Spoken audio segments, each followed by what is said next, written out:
ज्येष्ठ के शुक्ल पक्ष में एकादशी को उपवास करके दान देंगे वे परम पद को प्राप्त होंगे।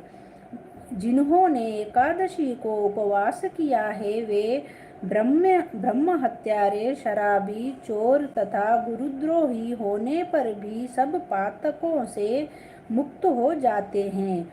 कुंती नंदन, निर्जला एकादशी के दिन श्रद्धालु स्त्री पुरुषों के लिए जो विशेष दान और कर्तव्य विहित है उसे सुनो।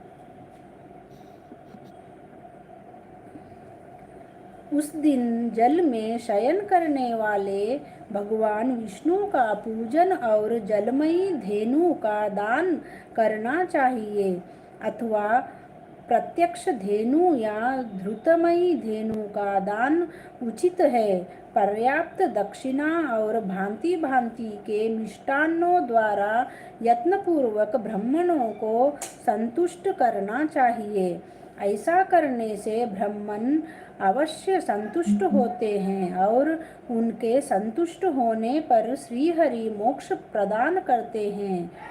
जिन्होंने शम, दम और दान में प्रवृत्त हो श्रीहरि की पूजा और रात्रि में जागरण करते हुए इस निर्जला एकादशी का व्रत किया है, उन्होंने अपने साथ ही बीती हुई 100 पीढ़ियों को और आने वाली 100 पीढ़ियों को भगवान वासुदेव के परम धाम में पहुंचा दिया है। निर्जला एकादशी के दिन अन्न, वस्त्र, गो, जल, शय्या, सुंदर आसन, कमंडलू तथा छाता दान करने चाहिए।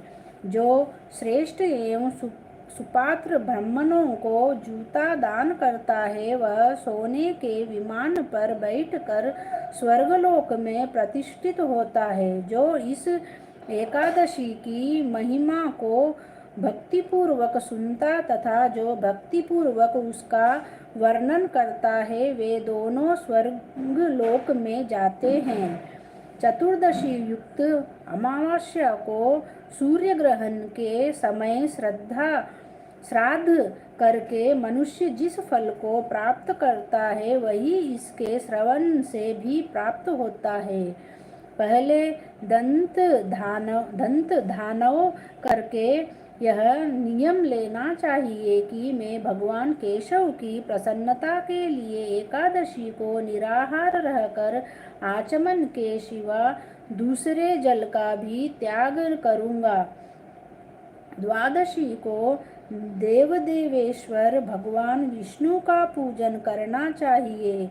गंध, धूप, पुष्प और सुंदर वस्त्रों से विधि पूर्वक पूजन करके जल का घड़ा संकल्प करते हुए निम्नांकित मंत्र का उच्चारण करें। देवदेव ऋषिकेश संसारार्णवतारक सद्कुंभ प्रदानेन नय माम परमाम गतिम। संसार सागर से तारने वाले देवदेव ऋषिकेश, इस जल के घड़े का दान करने से आप मुझे परम गति की प्राप्ति कराइए। भीमसेन, ज्येष्ठ मास में शुक्ल पक्ष की जो शुभ एकादशी होती है उसका निर्जल व्रत करना चाहिए तथा उस दिन श्रेष्ठ ब्राह्मणों को शंकर के साथ जल के घड़े दान करने चाहिए। ऐसा करने से मनुष्य भगवान विष्णु के समीप पहुंचकर आनंद का अनुभव करता है। तत्पश्चात द्वादशी को ब्राह्मण भोजन कराने के बाद स्वयं भोजन करे। जो इस प्रकार पूर्ण रूप से पापनाशिनी एकादशी का व्रत करता है वह सब पापों से मुक्त हो अनामय पद को प्राप्त होता है। यह सुनकर भीमसेन ने भी इस शुभ एकादशी का व्रत आरंभ कर दिया। तब से यह लोक में पांडव द्वादशी के नाम से विख्यात हुई। बोलो श्री कृष्ण भगवान की जय।